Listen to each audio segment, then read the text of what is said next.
Let's continue this example from where we left it at the end of part 1. Well, we still have k being positive and k being negative. Let's go back to the point where we'd separated into our two differential equations, two ordinary differential equations, and then we rejected k being 0. We'll now look in our second case where k is positive. And the way we'll assure that k is positive is that we'll let the k be equal to lambda squared. This won't be negative. We do need to make sure it's not 0. So setting k equals lambda squared is nothing more than a way to make sure that k is positive. So now let's write down our two equations here. dt by dt will be lambda squared times t. d squared x by dx squared minus lambda squared times x will be equal to 0. Let's now try to solve those two equations. Looking firstly at the t equation, it separates dt over t will be equal to lambda squared dt, separable first order equation, remember 1m1, so we'll have that the log of the magnitude of t will be equal to lambda squared times t plus a constant, and when we take exponentials, the magnitude of t will be e to the lambda squared t times e to the power c. When we just look at t itself, we will of course have our e to the lambda squared t, and we'll call e to the c, well, plus or minus e to the c, we'll call as capital C. The fact that we're dealing with a plus or minus here takes into account our magnitude here. Our second equation, d squared x by dx squared minus lambda squared x is equal to 0. Well, when we solve this, remember this is one of our common forms.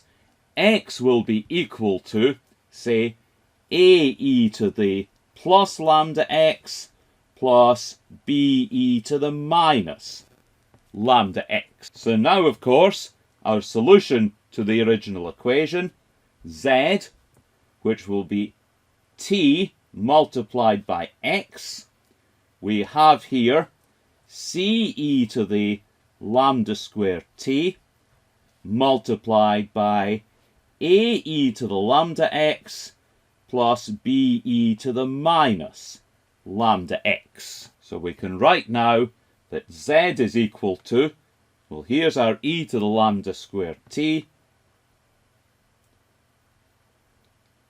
and if we write a times c as capital A, we'll have ae to the lambda x, and again b times c we'll write as capital B, times e to the minus lambda x. We have z as a function of x and t, and this too will be a solution to the partial differential equation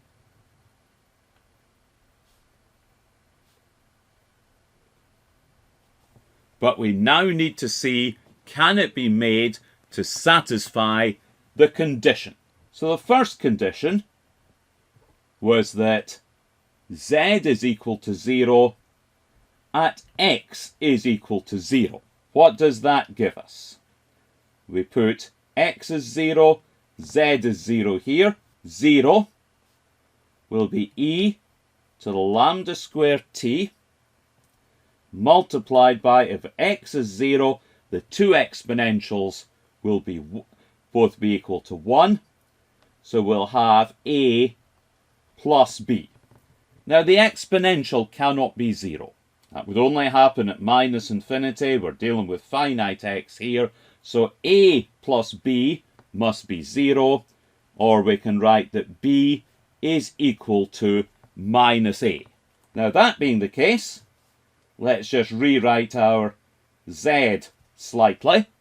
Z will be, well, we'll continue with our e to the lambda squared t, and then we'll have ae to the lambda x plus b, so that's minus a, times e to the minus lambda x. So I can take out a factor of a, and indeed I'll take out a factor of 2a. So I'll write as 2a e to the lambda squared t, and then, because we've multiplied by a 2, we need to divide by a 2, and what we have here, we have e to the lambda x minus e to the minus lambda x, so our z will be equal to 2a e to the lambda squared t times the sine of lambda x. So now let's try to fit the second condition. And the second condition is that z is equal to 0 at x is equal to 1. Let's fit this to our z. So it tells us z is 0 is equal to 2a e to the lambda squared t, x is equal to 1, so we have the sine of lambda. This product of terms is equal to 0. So at least one of the terms must be 0. 2 clearly isn't. Likewise, the exponential isn't. Sine of lambda could be 0, but only at lambda equal to 0. And that, you'll remember, we specifically disallowed because we wanted k to be positive. So we're left to conclude that a is equal to 0. So what that gives now, if a is equal to 0, we get that z will be equal to 0 for all x and t.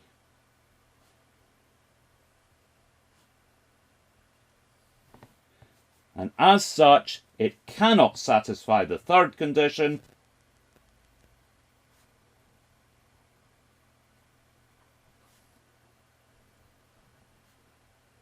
It cannot satisfy this third condition that z is equal to the sine of pi x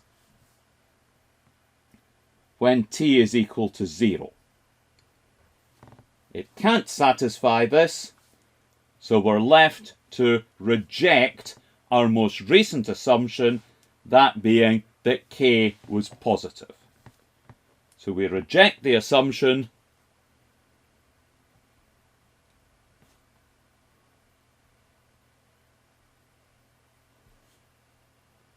that k was positive.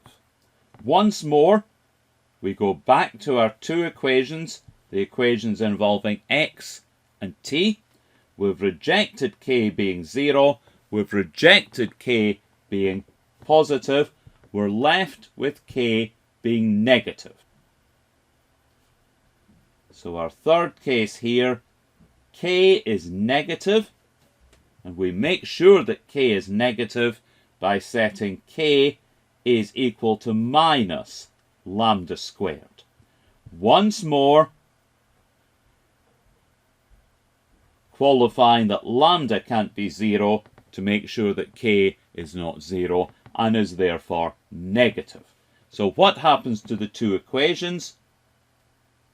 dt by dt will be minus lambda squared times t. d squared x by dx squared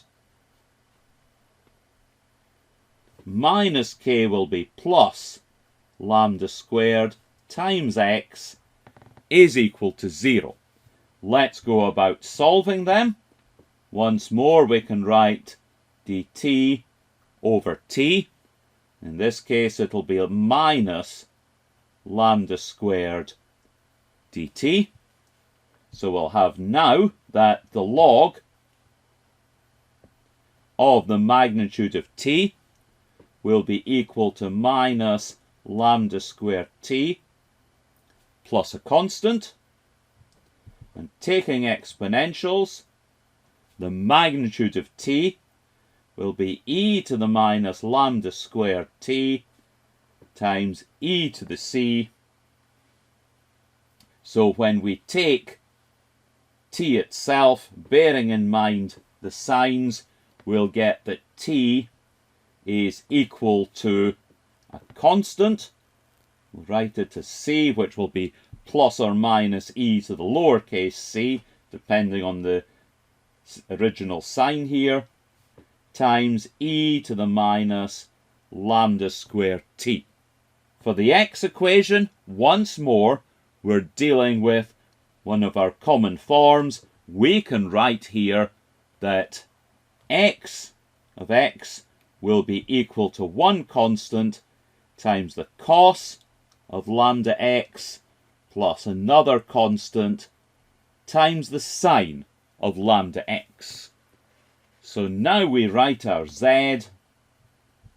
Z will be equal to ce to the minus lambda squared t multiplied by a cos of lambda x plus b sine of lambda x.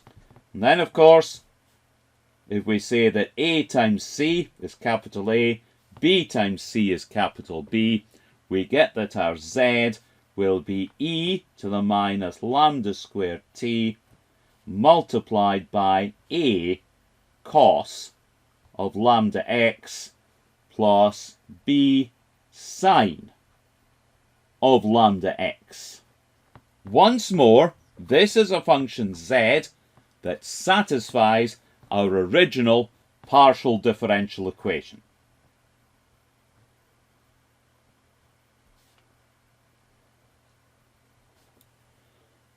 Now, does it satisfy the conditions?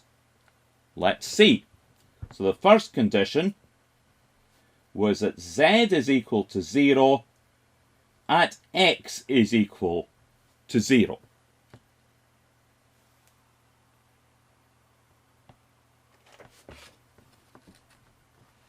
So here's our z. Let's put z as 0, x as 0. 0 will be e to the minus lambda squared t multiplied by, well, when x is 0, the cos of lambda x will be the cos of 0, which is 1.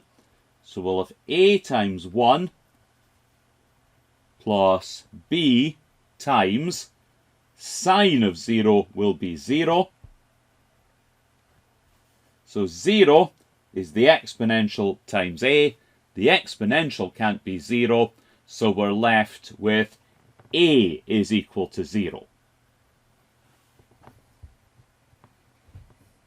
We can now write our z slightly more simply as e to the minus lambda squared t multiplied by b sine of lambda x. Well, now, our second condition, z is equal to 0 at x is equal to 1. Let's put those two in to our form for z. 0 will be equal to b, e to the minus lambda squared t times the sine of lambda. Now, if b were to be 0, we would just have z would be 0 everywhere and wouldn't be able to satisfy the third condition. But instead, let's look for other possibilities. We can't have the exponential being 0, so we're left with sine lambda being equal to 0.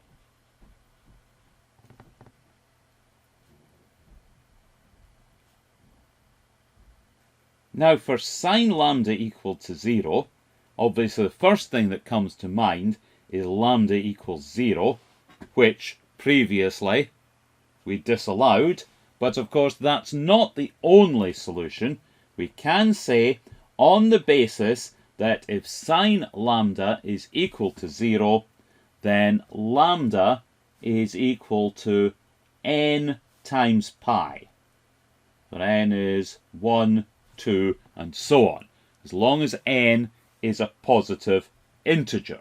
So now let's construct our z. Z will be equal to a constant b times e to the minus, well, lambda squared will be n squared pi squared t times the sine of lambda x, the sine of n pi x. So what we have here now is a z which satisfies our original partial differential equation, but it also satisfies conditions 1 and 2. It's not 0 everywhere, so it has a chance of satisfying condition 3. Condition 3, of course, states that z is equal to sine of pi x when t is equal to 0. So let's try to fit this condition. Set z is equal to sine of pi x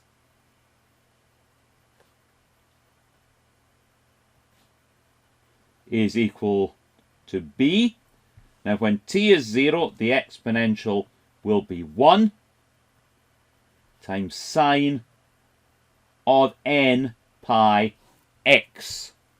Well, we can see that those two should be equal. If we look at the part that we're taking the sine of, pi x should be n pi x. So this is satisfied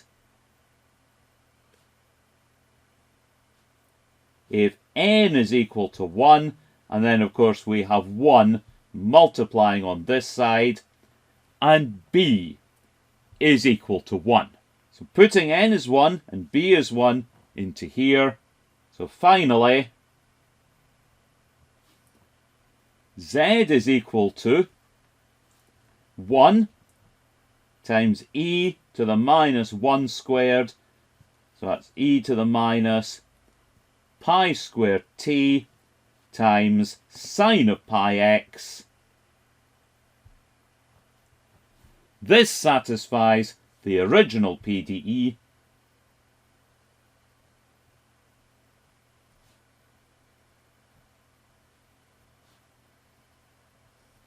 And also the conditions.